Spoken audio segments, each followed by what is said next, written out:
ಮನೆ ಕಸ ಗುಡಿಸೋರ ಜೊತೆಗೆ ಮನ್ಸಿನ ಕಸನು ಗುಡಿಸಿ ಬಿಸಾಕಿ ಅಂತ ದೊಡ್ಡ ಮನುಷ್ಯರ ತರ ಸಿಕ್ಕಾಬಟ್ಟೆ ಬಿಲ್ಡಪ್ ತಗೊಂಡು ಎಲ್ರಿಗೂ ಬ್ಯಾಚಲರ್ ದಿನಚರಿಗೆ ಸ್ವಾಗತ ಸುಸ್ವಾಗತ. ಇದು ಪ್ರಕಾಶ್ ಕರುನಾಡು. 25 ದಿನಗಳ ಚಾಲೆಂಜು, ಅದರಲ್ಲಿ ಮೊದಲನೇ ದಿನ.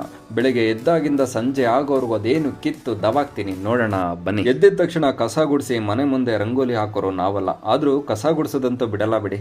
ದೇವ್ರ ಮನೇಲಿ ನಂಗೋಸ್ಕರ ಕಾಯ್ತಿದ್ದ ಶ್ರೀಕೃಷ್ಣ ಮತ್ತೆ ಶಿವ ಇವರಿಬ್ರಿಗೂ ಕೂಡ ಗುಡ್ ಮಾರ್ನಿಂಗ್ ಹೇಳಿ ಅದೇ ಕೃಷ್ಣನ ಭವನಕ್ಕೆ ಹೋಗಿ ಟೀ ಕುಡಿಯೋ ಟೈಮ್ ಇದು.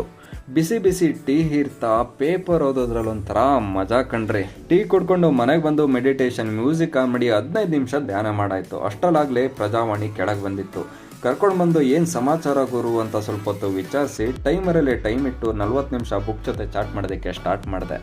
ಅಷ್ಟರಲ್ಲಾಗಲೇ ಗಂಟೆ 9 ಆಗೋಯ್ತು. ಇದು ಸೂರ್ಯ ನಮಸ್ಕಾರ ಮಾಡೋ ಟೈಮು. ನಮ್ಗೆ ಹೆಂಗೆ ಬೇಕೋ ಹಾಗೆ ಮಾಡಿ ಪಕ್ಕದಲ್ಲಿರೋ ಡಂಬಲ್ ಅಂತೂ ಎತ್ತಿ ಬಿಸಾಕ್ತೆ. ಅಷ್ಟರಲ್ಲಾಗೆ ರೂಮ್ ಮೇಟ್ಗಳು ಅಡುಗೆ ಮಾಡಿ ತಟ್ಟೆನ ಮುಂದೆ ಇಟ್ಟು ಅದರಲ್ಲಿ ಮೊಟ್ಟೆ ಇಟ್ಟಿದ್ರು. ಅದನ್ನು ತಿಂದು ಖಾಲಿ ಮಾಡಿ ಗ್ರೀನ್ ಟೀನ ಕೈಯಲ್ಲಿ ಹಿಡಿದು ಹೇಳಿದೆ, ಇವತ್ತಿಂದ ಸಣ್ಣ ಆಗ್ತೀನಪ್ಪ ಅಂತ. ಟೈಮು 10 ಆಯ್ತು. ಇದು ಆಫೀಸಿಗೆ ಹೋಗಿ ಬ್ಯುಸಿ ಆಗೋ ಟೈಮು. ನಿನ್ನೆ ಮಾಡಿದ್ನೆಲ್ಲ ನೋಡಿ ಇವತ್ತೇನು ಮಾಡಬೇಕು ಅಂತ ಡಿಸೈಡ್ ಮಾಡಿ ಕಂಪ್ಯೂಟರ್ ಮುಂದೆ ಇದ್ದ ಕೀಬೋರ್ಡ್ನ ಮುಂದೆ ಎಳ್ಕೊಂಡು ಕುಟ್ಟೋದಕ್ಕೆ ಸ್ಟಾರ್ಟ್ ಮಾಡಿದೆ.